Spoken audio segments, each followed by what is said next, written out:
জুলাই গণঅভ্যুত্থান পরবর্তী সময়ে দেশজুড়ে যেসব সহিংসতার মামলা হয়েছে সেগুলোকে ঘিরে এখন নতুন করে বড় ধরনের প্রশ্ন উঠছে। আদালত থেকে জামিন পাওয়ার পরও অনেক আসামি বাস্তবে কারামুক্ত হতে পারছেন না। অভিযোগ রয়েছে জামিন কার্যকর হওয়ার আগেই তাদের অন্য মামলায় শোন অ্যারেস্টের মাধ্যমে আবারও আটক রাখা হচ্ছে।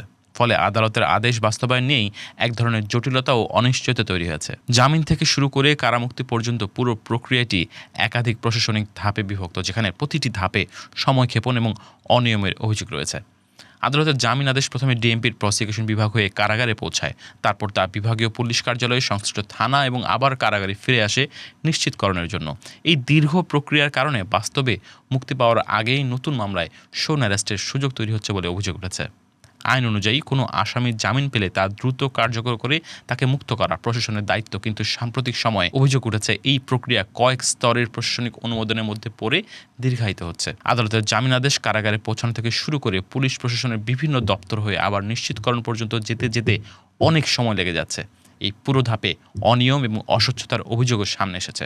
2025 সালের আগে আইনের পরিভাষায় সরাসরি শোন অ্যারেস্ট শব্দটি ছিল না। পরবর্তীতে অধ্যাদেশের মাধ্যমে এটি যুক্ত করা হয় এবং পরে সংশোধিত আইনে এর সন্নিবেশ রাখা হয়। ফৌজদারি কার্যবিধির 351 ধারায় আদালতের উপস্থিতিতে কোনো ব্যক্তিকে তাৎক্ষণিকভাবে আটক বা গ্রেপ্তার দেখানোর ক্ষমতার কথা বলা হলেও এখন যে অভিযোগ উঠেছে যে জামিন পাওয়া ব্যক্তিদের ক্ষেত্রেই এই ক্ষমতা বেশি ব্যবহার করা হচ্ছে।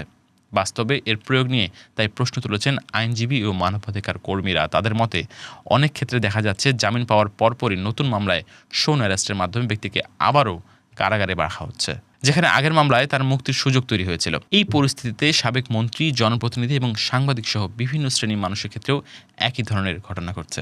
কয়েকটি আলোচিত মামলায় দেখা গেছে হাইকোর্ট থেকে জামিন পাওয়ার পরও কারামুক্তি হয়নি, কারণ পরবর্তী সময়ে নতুন মামলায় গ্রেপ্তার দেখানো হচ্ছে। আইন বিশেষজ্ঞদের মতে শোন অ্যারেস্টের বর্তমান প্রয়োগ নিয়ে বিচারিক প্রক্রিয়া ও প্রশাসনিক বাস্তবতার মধ্যে একটি স্পষ্ট ব্যবধান তৈরি হয়েছে।